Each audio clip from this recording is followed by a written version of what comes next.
student, let us start with the magnetic properties of the solid.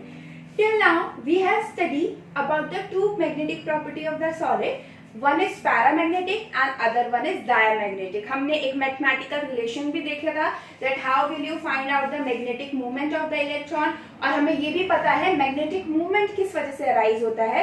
Magnetic movement इसलिए arise होता है because every element has small poles. हर magnet के हर element के अंदर क्या होता है, स्मॉल स्मॉल मैग्नेटिक पोल्स होते हैं, जिन्हें हम साउथ पोल और नॉर्थ पोल मैग्नेट में जैसे डिफाइन किया जाता है, ऐसे हर मैग्नेट के अंदर टिनी टिनी मैग्नेटिक डाइपोल्स होते हैं. मैग्नेटिक डाइपोल्स आपके प्रेजेंट होते हैं and on the base or because of that magnetic dipoles electron behave as a element behave as a show their magnetic properties. सबसे पहले हमने दो के बारे में पढ़ा है, paramagnetic and diamagnetic, but here now we have to study about three more magnetic properties: ferromagnetic, anti ferromagnetic and ferrimagnetic. Ferromagnetic, anti ferro and ferrimagnetic property. तो हमको तीन के बारे में और पढ़ना है, तो चलिए हम अपने पैरा से ही स्टार्ट करते हैं. पैरामैग्नेटिक आपको पढ़ाया गया है, हैविंग कब शो करते हैं पैरामैग्नेटिक प्रॉपर्टीज. कोई भी सॉलिड आपका सॉलिड हैव अनपेयर्ड इलेक्ट्रॉन. अगर सॉलिड्स के पास क्या होंगे, अनपेयर्ड इलेक्ट्रॉन होंगे and show attraction in magnetic field. Show attraction in magnetic field. समझ में आया बेटा, ये हमने पहले ही पढ़ा हुआ है. If your compound, if your element have unpaired electron present in it, किसी के पास अगर एक भी unpaired electron present है, then they will be attracted by the magnetic field. Magnetic field क्या है, आप उसे किसी भी मैग्नेट के बीच में रखिए. किसी भी मैग्नेटिक फील्ड कैसे क्रिएट होता है, आपने कोई भी मैग्नेट ली, ये नॉर्थ पोल है या साउथ पोल है, आप इसमें अपने बीच में एलिमेंट को रखिए, तो उस एलिमेंट के लिए क्या जनरेट होगी, एक मैग्नेटिक फील्ड. क्योंकि आपको पता है ये लाइंस ऐसे होती है या नहीं होती है, आपके मैग्नेट में ऐसे लाइंस होती हैं, वो मैग्नेटिक फील्ड क्रिएट करती है. मैग्नेटिक फील्ड का मतलब है उस मैग्नेट का जहां तक इफेक्ट होता है, जिस एरिया में इफेक्ट, जिस एरिया तक इफेक्ट होता है, दैट इज मैग्नेटिक फील्ड. तो if you place a paramagnetic substance in any kind of magnetic field, they will show attraction with them. तो आपको कंडीशन पता चली पैरामैग्नेटिक सब्सटेंस क्या होते हैं, the substance which are having unpaired electron and attracted by the magnetic field. सबसे important यहाँ पर एग्जांपल्स हैं, you must learn the example. तो आपको मैं पैरामैग्नेटिक एग्जांपल बताती हूँ. पैरामैग्नेटिक एग्जांपल है Cu+T+2, Cu+2. दूसरा एग्जांपल है Fe+3, फेरिक आयन. ये आपका हो गया क्यूप्रिक आयन, फेरिक आयन. और एग्जांपल मैं देती हूँ टाइटेनियम ऑक्साइड, और आपने O2, बहुत अच्छा एग्जांपल O2 हमने पढ़ा है 11th क्लास में अबाउट इट्स मैग्नेटिक प्रॉपर्टी. तो ये आपके हो गए paramagnetic substance with their example. Cupric ion, ferric ion, titanium oxide and oxygen molecule, they all will act as a paramagnetic substance. Okay, now move to the diamagnetic. क्या होते हैं diamagnetic पढ़ा है, no unpaired electron, substance which does not have no unpaired electron. अगर unpaired electron नहीं है, repelled by the magnetic field, they are repelled by magnetic field. इन्हें magnetic field क्या करेगा, repel करेगा डायमैग्नेटिक सब्सटेंस को. एग्जांपल आपको मैं बताती हूँ, sodium chloride, it is a diamagnetic substance. Water, it is a diamagnetic substance. TiO2, यहाँ पर ध्यान रखिए, यहाँ पर TiO था, मींस टाइटेनियम की ऑक्सीडेशन स्टेट +2 थी, लेकिन यहाँ पर टाइटेनियम की ऑक्सीडेशन स्टेट क्या है, +4. TiO2, V2O5, vanadium oxide, vanadium pentoxide. तो ये आपके एग्जांपल किसके हो गए, डायमैग्नेटिक सब्सटेंस के. So I hope example must important है, एग्जांपल बहुत इंपॉर्टेंट है इनके. तो ये दोनों के एग्जांपल हो गए. चलिए अब हम बात करते हैं उन तीनों की बात हम एक साथ करेंगे, because they does not have any relation with the unpaired electron. उनको हमने किसी और तरीके से आपको डिस्कस करना है. तो अनपेयर्ड इलेक्ट्रॉन के बेसिस पर हमने सिर्फ यही डिस्कस किया है, पैरा और डाया. तो मैं इसको इरेज कर रही हूँ, आप इनकी एग्जांपल जरूर याद करिएगा. चलिए अब हम आते हैं अपना, मैं एक एक करके लिखती हूँ फेरो पे. अब इसको समझाने से पहले let us discuss something about the magnetic property of the solid. मैंने आपको बताया that every element have small magnetic dipoles. Dipoles कैसे होते हैं, सपोज करो आप इलेक्ट्रिक डाइपोल में पढ़ते हो कि हर एक मेटल हो या कोई भी हो, सपोज मेटल की, अगर हम मेटल सॉलिड्स की बात कर रहे हैं, मेटल्स की बात कर रहे हैं, basically magnetic properties of metallic crystal और समथिंग। अगर आप किसी भी मेटल की बात करो तो मेटल हमेशा किस फॉर्म में प्रेजेंट होते हैं, n+ इलेक्ट्रॉन। ये हमने पढ़ा था, ये आपके कर्नल्स होते हैं, ये आपके फ्री इलेक्ट्रॉन होते हैं। तो मैं इसको इस तरीके से लिख सकती हूँ कि एक पॉजिटिव चार्ज है, यानी इसमें क्या एक एग्जिस्ट करता है, डाइपोल एग्जिस्ट करता है। क्या एग्जिस्ट करता है, डाइपोल एग्जिस्ट करता है। और इसी डाइपोल की वजह से यहाँ पर क्या क्रिएट हो जाता है, मैग्नेटिक डाइपोल। क्या क्रिएट होता है यहाँ पर, मैग्नेटिक डाइपोल। मैग्नेटिक डाइपोल आपको पता है ऑर्बिटल एंगुलर मोमेंटम हमने पढ़ा है कि आपका जो इलेक्ट्रॉन है वो ऑर्बिट में भी मूव करता है और अपनी सराउंडिंग पे भी मूव करता है। तो वहां पर एक ऑर्बिटल एंगुलर मोमेंटम जनरेट होता है जो आपको किसी भी कंपाउंड, किसी भी एलिमेंट की मैग्नेटिक प्रॉपर्टीज के बारे में बताएगा। तो यहाँ पर ऐसे छोटे छोटे डाइपोल कंसिडर हो गए। ऐसे यहाँ पर क्या जनरेट हो जाता है, मैग्नेटिक डाइपोल। ऐसे छोटे छोटे डाइपोल को ग्रुप करके क्या जनरेट हो जाते हैं, आपके मैग्नेटिक डाइपोल्स जनरेट। बहुत छोटे छोटे डाइपोल, इस तरीके से मैं ऐसे लिख सकती हूँ, आपका नॉर्थ पोल हो गया और साउथ पोल हो गया। It means every element, every substance have these small dipoles present with in their. और इन्हीं स्मॉल डाइपोल्स के तब ग्रुप होता है, मतलब बहुत सारा ग्रुप्स हो गए इस तरीके से, कैसे भी अलाइन हो सकते हैं वो, ऐसे ग्रुप हो गया। These groups of magnetic dipole are known as domains. क्या होते हैं हमने, domains, and these domains are present in every metallic substance. Her solid के अंदर present होती है, metallic substance के अंदर ये domains present होती है। These domains are basically your magnetic dipole. जैसे हमने पॉजिटिव नेगेटिव से भी समझ सकते हैं कि कहीं ना कहीं चाहे कैसे भी अरेंज हो, but these have magnetic, small magnetic dipole, तो वो ग्रुप करके डोमेन्स बना लेते, ग्रुप बन गया। और वो जो मैग्नेटिक डाइपोल है उस ग्रुप में किसी तरीके से भी अरेंज हो सकते हैं। सपोज करो ये मेन अरेंजमेंट है, बिकॉज इसी से हमें समझना है फेरोमैग्नेटिक। अब फेरोमैग्नेटिक सब्सटेंस देखिए, मैं आपको बताती हूँ फेरोमैग्नेटिक सब्सटेंस क्या होते हैं।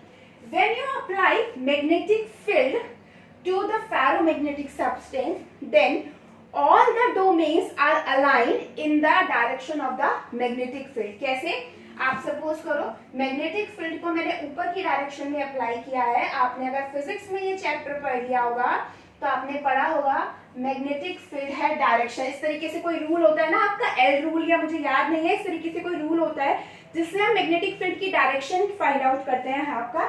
तो सपोज करो मैंने ऊपर की तरफ आपका क्या अप्लाई किया, मैग्नेटिक फील्ड अप्लाई किया है in the upward direction, and in ferromagnetic substance these substances are strongly attracted by the magnetic field, and when they are placed in the magnetic field all the domains are aligned in the direction of the magnetic field। मतलब magnetic field की direction में आप count कर लीजिए, 1 2 3 4 5 6 7 है। जैसे एक और बना देती हूँ मैं, 8 कर देती हूँ, 4 5 6 7 8। अब आप देख सकते हैं ferromagnetic substance are the substance, जब आप मैग्नेटिक फील्ड अगर आप अप्लाई करोगे, all the domains are aligned in the direction of magnetic field. In fact they are permanently magnetised. ये क्या हो जाती है, परमानेंटली मैग्नेट की तरह बिहेव करता है। बहुत अच्छा एग्जांपल है आयरन। आप क्या करिए, आप सोपर देखिए, आयरन एक कील लीजिए, आयरन की एक नेल लीजिए, उसके ऊपर कॉपर वायर को बाइंड करिए, इलेक्ट्रिक करंट पास करिए। आप उससे जब भी इलेक्ट्रिक करंट पास करेंगे it will behave as a magnet. और जब आप उस इलेक्ट्रिक करंट को, ये तो हमने सोलेनॉइड बनाया है, 7th 8th क्लास में सोलेनॉइड पढ़ा था हमने कि कैसे बनाते हैं एक मैग्नेट नॉर्मल। तो आप नॉर्मली एक आयरन नेल लीजिए, कॉपर का वायर उसके ऊपर बाउंड करिए, इलेक्ट्रिक फील्ड अप्लाई करिए, तो आपकी आयरन मैग्नेट की तरह बिहेव करेगी, अट्रैक्ट करेगी सब्सटेंस को। जो भी आपके जैसे आयरन मैग्नेट अट्रैक्ट करती है, ऐसी आयरन अट्रैक्ट करेगी। और अगर आप मैग्नेटिक फील्ड को बंद भी कर देते हैं, आप स्टॉप कर दीजिए, after stopping the magnetic field that iron nail will also behave as a magnet. मतलब इलेक्ट्रिक फील्ड ऑन किया तब तो मैग्नेट बनी, बट अगर आपने ऑफ कर दिया तो भी कुछ टाइम के लिए क्या रहती है, मैग्नेट की तरह बिहेव करती है। So we can say that ferromagnetic substance are permanently magnetised. एक बार अगर आप उन्हें मैग्नेटिक फील्ड में ले आते हो, उनके अंदर हमेशा के लिए क्या रह जाता है, मैग्नेटिक कैरेक्टर। तो I hope on the basis of domains it is clear to you. Let me tell its example. Ferromagnetic के एग्जांपल है CrO2, iron, nickel, cobalt, CO, cobalt, small O है कोबाल्ट। तो I hope that this is clear to you. Ferro, anti ferro, उल्टा opposite, means ferromagnetic substance होते हैं जो strongly attract होते हैं और एंटी फेरो होते हैं जो स्ट्रांगली रिपेल करते हैं। हम यहाँ पर ध्यान रखिए, we are not talking about the electrons, we are talking about the domains. जो मैग्नेटिक डाइपोल है उनके डोमेन्स की बात कर रहे हैं। एंटी फेरो में क्या होता है, आपने मैग्नेटिक फील्ड ऊपर की डायरेक्शन में अप्लाई किया है, ठीक है, तो जो डोमेन्स है, अब आप देखिएगा, जस्ट काउंट द नंबर, जितना डोमेन्स मैग्नेटिक फील्ड की डायरेक्शंस में जा रही हैं उतना ही डोमेन्स मैग्नेटिक फील्ड की अपोजिट डायरेक्शन में जा रही है। इट मींस इसका नेट मैग्नेटिक मोमेंट क्या हो जाएगा, zero. Mu is the magnetic moment को रिप्रेजेंट करता है। और अगर आप इसके केस में देखें, फेरो के केस में, तो म्यू आपका क्या होता है, मैक्सिमम होता है। फेरोमैग्नेटिक के केस में म्यू मैक्सिमम होता है, बट एंटी फेरोमैग्नेटिक के केस में म्यू क्या होता है, zero. It means repulsion show करते हैं, क्यों, because when you place the substance in presence of magnetic field, तो जितना मैग्नेटिक फील्ड की डायरेक्शन में है उतना ही किस डायरेक्शन में जाता है, अपोजिट डायरेक्शन में। एग्जांपल मैं आपको एंटी फेरो के बताती हूँ। MnO, MnO2, एक दो एग्जांपल अगर आपकी बुक में गिवन है आप देख लीजिएगा, MnO एंड MnO2, ठीक है। मैग्नीज ऑक्साइड है, मैग्नीज डाइऑक्साइड, ये दोनों इसी के एग्जांपल है एंटी फेरो सब्सटेंस के। लास्ट हम आते हैं फेरीमैग्नेटिक सब्सटेंस, ठीक है। फेरीमैग्नेटिक सब्सटेंस मैं यहाँ पर थोड़ा लिखती हूँ, ठीक है, चलिए मैं इसको इरेज ही कर देती हूँ। फेरीमैग्नेटिक सब्सटेंस पे आता है। फेरी, याद है कितना डोमेन्स बनाए थे मैंने, 8, ठीक है। अब फेरीमैग्नेटिक सब्सटेंस में क्या होता है, देखिए, when you place these substances magnetic field direction,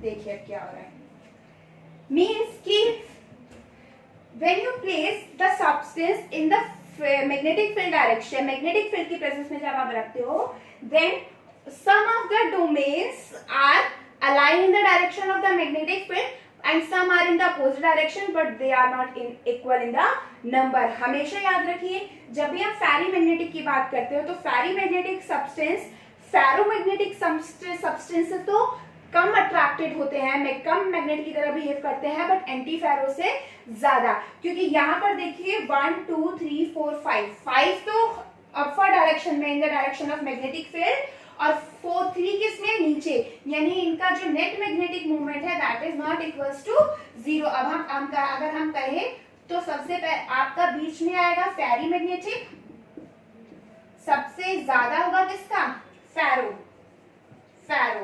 फिर लास्ट में कौन सा आएगा, एंटी फेरो, ठीक है।